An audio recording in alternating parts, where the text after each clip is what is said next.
झारखंड के स्कूलों और कॉलेजों में एनसीसी के नए पाठ्यक्रम की योजना लागू की जाएगी।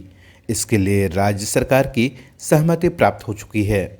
झारखंड बिहार एनसीसी निदेशालय के महानिदेशक जनरल एम इंद्रबालन ने रांची में मीडिया से बात करते हुए यह बात कही।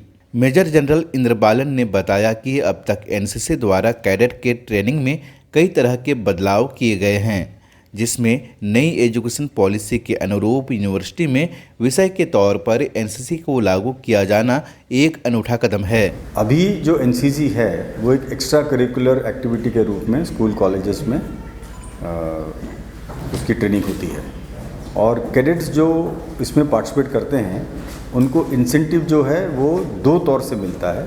एक कि अगले उनका जो नेक्स्ट लेवल ऑफ एकेडमिक्स है उसके लिए उनको कुछ बोनस मार्क्स मिलते हैं कई राज्यों में, और कई राज्यों में मेडिकल कॉलेज में, इंजीनियरिंग कॉलेज में एंट्री के लिए कुछ मार्क्स मिलते हैं, और कई राज्यों में इवन जॉब्स, गवर्नमेंट जॉब्स में कुछ ना कुछ उनको फ़ायदा मिलता है। ये हर राज्य का अपना अपना अलग है। सेंट्रल गवर्नमेंट की कुछ अलग से पॉलिसीज़ हैं, आर्मी की कुछ अलग से पॉलिसीज़ हैं, उसमें भी इनको फ़ायदा होता है। पर जो कैडेट्स ट्रेनिंग करते हैं और ट्रेनिंग में 300 पीरियड 3 साल में जो बिताते हैं, उस पीरियड का जो काउंटिंग है वो एकेडमिक कैलेंडर में इंक्लूड नहीं होता है। और साथ ही साथ एनसीसी में वो बहुत सख्त ट्रेनिंग करते हैं, कैंप अटेंड करते हैं, एग्ज़ाम लिखते हैं, पास होते हैं।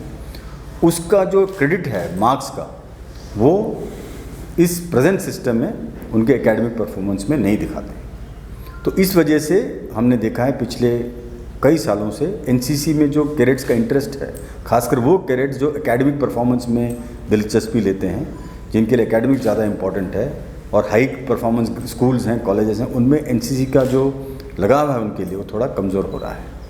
इसी के साथ जब ये choice based credit system introduce हो गया, जिसमें कि पढ़ाई के ऊपर ज़्यादा इंपॉर्टेंस है और समेटिव एंड फॉर्मेटिव असेसमेंट के हिसाब से लगातार छोटे बड़े एग्ज़ाम्स होते रहते हैं, ऐसे कंडीशंस में कैडेट्स को एनसीसी के लिए टाइम निकालना दिक्कत हो रहा है। तो इन सब को मद्देनजर रखते हुए न्यू एजुकेशन पॉलिसी में ये बताया गया है कि जितने भी एक्स्ट्रा करिकुलर एक्टिविटीज़ हैं उनमें और मेन स्ट्रीम एक्टिविटीज़ में फ़र्क नहीं होना चाहिए, और एक्स्ट्रा करिकुलर एक्टिविटीज़ को भी कोर्सेस के रूप में इंट्रोड्यूस करके एक क्रेडिट्स उनको भी दिया जाए, ताकि कैडेट्स जो सोशल सर्विस, एनसीसी, एनएसएस में जो भी पार्टिसिपेट करते हैं उनका जो परफॉर्मेंस है, उनका जो योगदान है वो उनके मार्कशीट में भी उसका इंट्रोडक्शन हो। ये होने की वजह से कैडेट्स को दो बड़े फ़ायदे हैं। एक कि एनसीसी में जो उनका परफॉर्मेंस है वो उनके मार्कशीट में दिखाया जाएगा कि कल को जब वो नौकरी के लिए जाते हैं उनको अलग से सर्टिफिकेट नहीं चाहिए। तो कई कैडेट जो बी सर्टिफिकेट, सी सर्टिफिकेट नहीं ले पाते हैं, उनके पास कोई रिकॉर्ड ही नहीं है कि उन्होंने एनसीसी किया है, कोई तरीका ही नहीं है उनको बताने के लिए कि वो एनसीसी कैडेट थे। आज उनके एग्ज़ाम रिजल्ट में, मार्कशीट में रिकॉर्ड होगा कि उन्होंने इस सब्जेक्ट को पार्टिसिपेट किया है। दूसरा, जो एब्सेंस हो जाता था उनके एकेडमिक रूटीन से, वो एनसीसी की ट्रेनिंग की वजह से वो काउंट नहीं होता था, आगे से काउंट होने लगेगा। तीसरा, जब वो एनसीसी एक्टिविटी में जब किसी काम के लिए बाहर जाते हैं और वो किसी एग्ज़ाम को मिस करते हैं तो उसका उनको दोबारा से मौका दिया जाएगा। और उन्होंने बताया कि नई योजना के तहत एनसीसी कैडेट को प्रस्तुतिकरण से अंकों का फायदा मिलेगा, साथ ही अकादमिक तौर पर इसे मान्यता मिल सकेगी।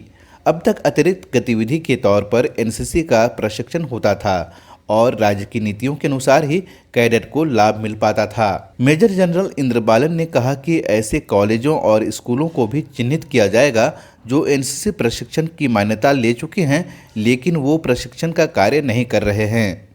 बाकी अपडेट्स के लिए आप देखते रहिए लोकल खबर।